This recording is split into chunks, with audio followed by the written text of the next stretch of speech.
গতবার তো আসছিল, গতবার তো আসছিল, দেখো নাই গতবার লম্বা ভাইগুলো একটু পিছনে গেলে ভালো। লম্বা একটু পিছনে এটা আমাদের ইয়ে না,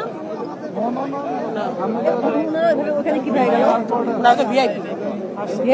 হ্যাঁ না এত মানুষ বেবি আরে বিএনপি ইয়ে দেখো না, এটা তো বিএনপির সব। হ্যাঁ সামা সামা কি হলো? এটা খারাপ। গতবার তো আসছিল, গতবার তো আসছিল, দেখো নাই গতবার লম্বা ভাইগুলো একটু পিছনে গেলে ভালো। লম্বা একটু পিছনে এটা আমাদের ইয়ে না, না তো ভিআইপি। হ্যাঁ না এত মানুষ বেবি আরে বিএনপি ইয়ে দেখো না, এটা তো বিএনপির সব। হ্যাঁ সামা সামা কি হলো? এটা খারাপ।